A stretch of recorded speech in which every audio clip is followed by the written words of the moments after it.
Hello, everybody. This is episode 46 of our podcast, Artificial Intelligence and Cyber Surgery. It's the official podcast of our journal, Artificial Intelligence Surgery, which is the first journal dedicated exclusively to artificial intelligence and surgery. My name is Andrew Gums, and I'm here with my co-host, Vincent Grasso, and I'll let him introduce our next guest, who I know I've known for quite some time now. Actually back when I was in America. But Vincent, take it away. Sure. No, thank you, Andrew. And Chris, it's a pleasure having you on our podcast. Learned a lot about you. You have a very interesting LinkedIn profile as well that I'm sure our audience will be interested in learning about. You're a trauma surgeon. You did I think undergraduate in computer science, right, at NYU. So Correct. you're a kindred spirit. And if you could just give us a little life story about your journey. And Sure. we're excited to hear about your cybersecurity, your surgery, things that are happening in your life. And welcome to the podcast. Well, thank you both very much. It's great to be here, and I really love having an actual journal that's focused just on AI and surgery. I mean, I think it's really awesome. I grew up very interested in technology and in medicine and surgery as well. I have family members who are physicians, and I knew from a young age I was interested in surgery, but I also got interested in tech. It was the late 80s, early 90s, and things were sort of just really booming. So I started working for internet companies when I was a teenager, and I was managing some of their networks and servers when I was 15, 16 years old. Got very interested in cybersecurity as well. While I was in college at NYU, I did study computer science. I started a cybersecurity consulting company. This was back in 2002. We ran that for about 5 or 6 years before I ended up leaving to go to medical school. I was sort of torn between the two fields, and I knew they'd always be a part of my career. So I went to medical school, continued an interest in surgery that developed early on, ended up doing a residency in Northern New Jersey, which is where Andrew and I met when he was operating with us in New Jersey. And but although through that time, I always kept working on technology. So I was learning machine learning, computer vision while I was doing my research years at Ohio State. That was in about 2017. And then I continued to work on that, and I continued to stay active in the security world. Since then, I did fellowships in minimally invasive surgery at Ohio State, and then surgical critical care at the University of Michigan as well. And I continued my involvement there. I was working with the teams on EMR migrations and being the representative from the surgical department for all those things. And I developed modules within Epic, and was always still continuing to stay active in the security field, just more as a hobby and a passion than anything else. About 2 years ago, I met Peter Kim, who is the founder of a company called Active Surgical. And we met through the interview trail. Yeah. I told him my interest was in merging AI and surgery, and he said, "Well, I'm kind of working on that." So yeah, so he recruited me pretty heavily, and I've been with Active for close to 2 years now. I'm the clinical director there. I've been in charge of guiding the AI strategy and working on some of our AI developments. We've recently been partnering with NVIDIA. We did some work that was presented at GTC this year, and at the same time, I've still actually had some consulting work that I've been doing in the security field as well, specifically within healthcare. So very busy time period. That's the very brief synopsis. Wow, my goodness. And all that time when you were doing surgery residency, I think we obviously touched upon it a little bit, but I wasn't as active in AI back then. But I'm shocked to hear how embedded you are in this space. I'm so pleased and impressed.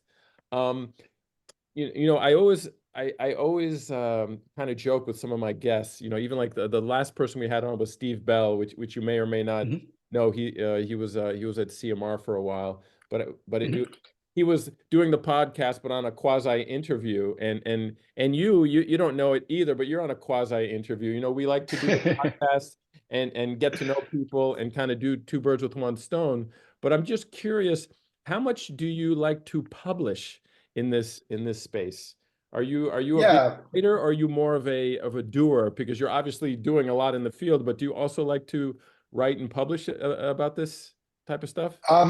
I do write and publish. I wouldn't say it's my favorite part of it. It's sort of I like the doing part a little more than the writing part. I've been fortunate that Actually, at Active, we have surgical residents working with us, and we have one resident in particular, Garrett Skinner, who's a surgery resident at University of Buffalo, and he is a machine. I mean, he cranks out paper after paper and publication, and he just loves it.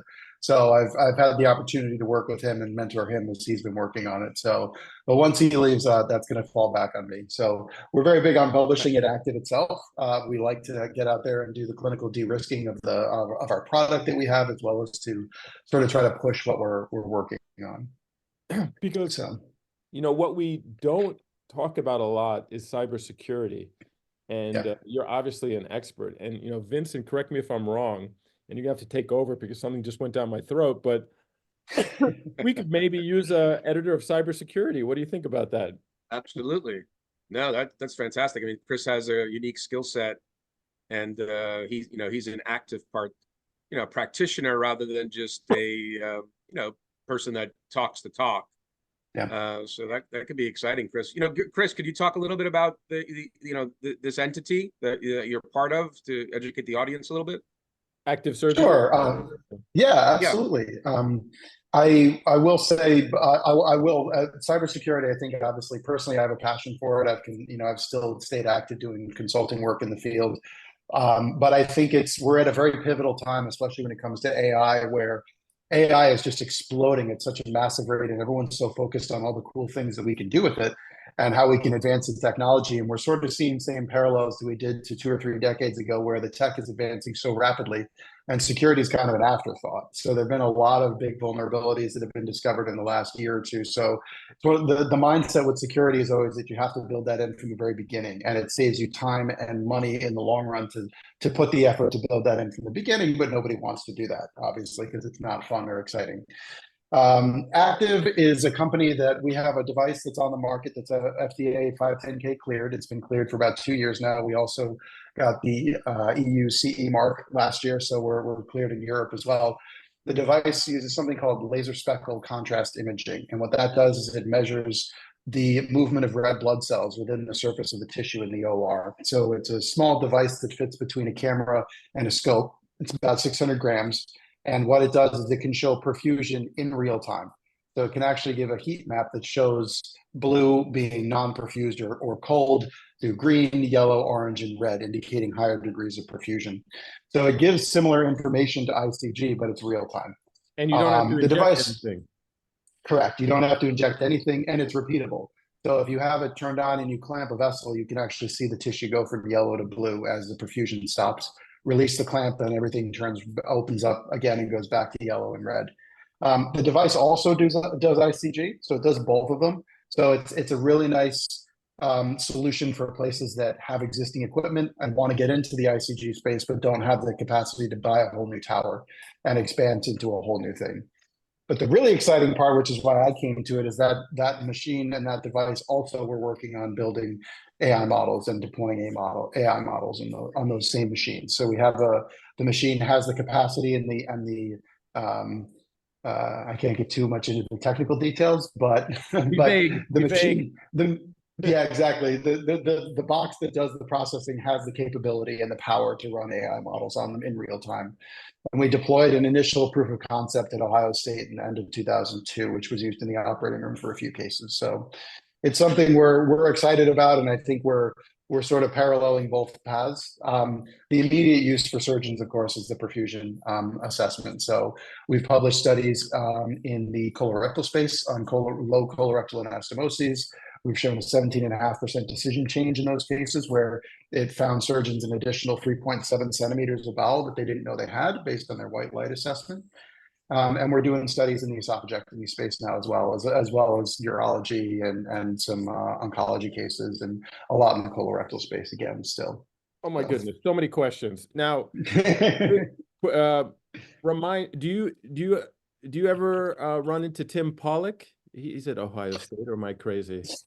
He is. No, you are right. I haven't run into him since during this go around, but I did run into him when I was a fellow out there, when I was doing my PEDS MIS. That was at the Children's Hospital there. But we were very involved with Ohio State, with the main campus there. So we've run into each other a few times. Yeah.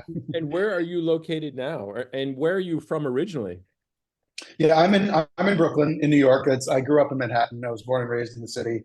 Our company is based out of Boston, but we're all over the place. We travel a lot, so and we're a hybrid company. So I mostly work remotely when I'm not on site. So I go to a lot of the different. I oversee all of our clinical trials. So I go to the different sites where we're doing trials, write the IRBs, get those things submitted, and then analyze and collect all the data. So Where in Brooklyn are you? I'm in Carroll Gardens. Nice, very nice. Yeah. Nice. My Yeah, I love it. I love it here. I lived in Park Slope for about 5 or 6 years, and then Brooklyn Heights for a couple of years as well. So I still have my loft in North Williamsburg, and my wife desperately wants to get back to Brooklyn, but I'm enjoying myself too much in Europe right now. yeah, But good to know you're in Brooklyn, because next time yeah, I'll definitely come in and bother you. That's yeah. now, That'd be great. do you guys work at all with the Star robot? You know, the autonomous anastomosis, or is that somebody else? It's somebody else. It's an interesting thing you mentioned it is somebody else. I was just at Sages this week, and they had a pretty good showing at Sages in Cleveland. But it's interesting you bring that up because Peter Kim, who founded Active Surgical, also was doing work back in 2016, 2017 on autonomous suturing. So he had published that initial paper and done the initial work that showed suturing, robotic suturing in a pig, in an animal. So he had done that early on, and that was originally where the company started. And then we evolved into the perfusion assessment. Because So, I met him at Sages. I want to say 2 years ago, and mhm, we were he's obviously, he showed me the perfusion, and we were talking about Star. That's why I was a little bit. But now, thanks for putting those two points mhm. together. With that device, with your vision device, it was actually able to show me. You could actually see the actual blood cell. Was I dreaming, or was I actually seeing that? I think so. What I think you're seeing would be the speckle pattern that you get in the tissue Ah, rather than the cell itself. So the way that it works is that it uses a laser that, as it hits the tissue, it bounces, the wavelength in particular bounces off the red blood cells, and it captures the actual movement, and it creates this sort of speckling pattern on the screen from the movement. It almost looks a little grainy, or like yeah, grains of sand, but that pattern is called a speckle pattern. So that's what you're actually seeing. So it's not the cell itself, but it does look like it's but a it very kind of small is. pattern Right, that you're right. seeing. Yeah, but it Now, is. It's reflecting movement of that. So yeah. there's a new term, and I'm curious if you use it. We keep threatening to do a consensus conference to kind of come up with new terms to describe all of these things. But do you use surgeomics at all? Have you heard surgeomics, or surgeomics, or surgeomics with an E? What do you think about that? Because it's clear that you guys are certainly in that space. So what do you Yeah, think about that? we Yeah. I mean, I hear the term a lot. It certainly was used a lot at ACS, the American College of Surgeons, in 2000, in end of 2023. Um, I think it's something that we're learning about and moving towards. It's not something we use on a day-to-day basis in what we're doing, but I think that that's the direction everything is moving. So I think just as far as being able to train these new AI models as things are growing, that's sort of where it's going to become the common lingo. So And do you use the term hyperspectral imaging, multispectral imaging to describe your device? What kind of catch-all term do you use? that is a very good question. We mostly use near infrared imaging, just NIR, but hyperspectral and multispectral is something that we're very interested in. We think that's kind of the future of advanced imaging. Multispectral or hyperspectral is sort of the ability to transmit multiple wavelengths at the same time and measure the same refraction patterns at the same time. And the interesting part is, similar to an ultrasound, physics wave patterns, the different wavelengths penetrate at different depths. So it can actually give you a lot more information than just a superficial image. So we have these sort of lower frequency wavelengths, which can give us a lot more depth and information than we can get in some circumstances. So it's sort of the combination of all these things together gets us a pattern that is very different from a single wavelength. So there are people doing research on tissue and tumor identification and structure identification using these different wavelengths. So it's something we're interested in. We haven't, and we've talked about doing multispectral and hyperspectral, but at the moment we're mostly focused on our current product offering and just making that sort of as best as we can. So So I'm already salivating to have you you back on. We're definitely gonna have to kidnap you to get you onto the board, but we'll discuss that in the future. As you know, we've already started some some other projects that we'll obviously talk about online. But in the last 5 minutes, because we have 5 minutes and 30 seconds, Mhm. can you explain to us our what listeners we may have? What are your main concerns with cybersecurity going forward? Because personally, when I think about it, and again, humor me, if someone were to get my medical data, it's not the end of the world, but obviously there's something I'm not understanding about that. So what is the fear? What is the economic impact? Does Yeah. it really affect the hospital more? Is it a problem for the patient? Could you explain that to us a little bit better? Absolutely. And and often is a problem for both the hospital and the patient. So there have been a few news stories this year about some very high profile breaches. One of the biggest one in the US was Change Healthcare, which is a subsidiary of United Healthcare Group.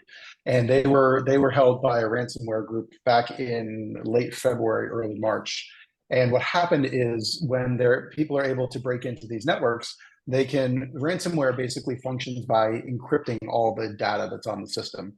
So it will lock the data. So the hospitals, the insurance companies, all these other companies can't access their own information.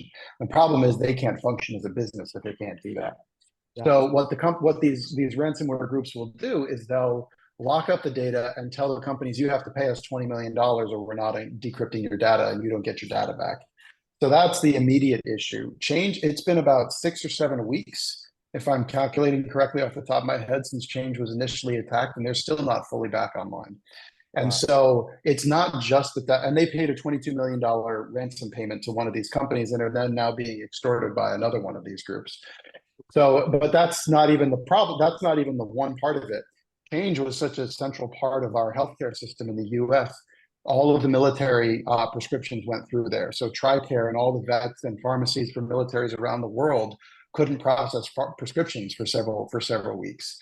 They had to fall back and do things manually. They're the processing center for claims for about a third of the hospitals in the US. So hospitals weren't getting paid, which meant they were losing money and then they couldn't pay other people. And then the biggest real issue, obviously financial things are bad, and anything that affects hospitals and companies' ability to function is bad. But the bigger issue is when those things affect patient care. So there are actual studies, and there's a lot of data out there that shows if a hospital, even a smaller hospital, is breached and attacked and successfully attacked, that morbidity and mortality actually goes up at those hospitals because there's delays in testing, there's delays in care, there's delays in providing medications and all these other things. So think of when you have your EMR and you have to go to downtime and everyone's dealing with paper, how bad that is for a few hours. Imagine that for weeks. So Lurie Children's Hospital was attacked this year as well by a different ransomware group. They were down for 6 weeks. Their EMR was down for more than a month. So they had to cancel elective surgeries. They told patients not to come in. They were telling, and this was at a children's hospital. I mean, there's it's despicable. They were telling parents to bring in all the medications because they couldn't access those from the chart. And just think of all the problems. Yeah, I mean, if you don't have your chart for months, you imagine how that impacts the care that we can provide to patients. So there's that, and there's a personal effect too. Yeah, no, I mean, there's a personal effect too. So last year there was a breach at Lehigh Valley Hospital in Pennsylvania, and one of the things that this ransomware group did is they stole imaging data, and they actually published for 2 patients. They published online because the hospital didn't pay their ransom. Physical photos from a breast exam from patients with breast cancer. Yeah, I mean these people have no scruples. They will do whatever they can to so these 2 patients had not just their medical records but photos of them in very vulnerable positions. So there's very broad consequences from these kinds of things. And the average cost to a hospital that is successfully breached is about $11 million per incident, and nearly 100% of hospitals have been attempted to be breached. And the final part to drive it home is it's not. When I got into security 20, 25 years ago, a lot of it was independent people who wanted to prove that they could do what they could prove they were better than the security administrators. Now it's large, well-organized criminal groups that are often supported by rogue nation states. So North Korea, Russia, China, they're behind all this stuff. So it's a massive problem. It really is. And healthcare is not leading as far as making things secure.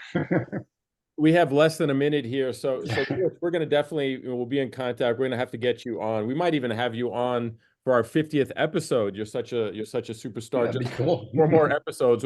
We will see. But Vincent, close us out here because we only have a few seconds left. Yeah, no, it's a great pleasure, Chris, having you on, and your experience. We didn't talk too much about surgery, but this was, you're multifaceted. We'll have you back on.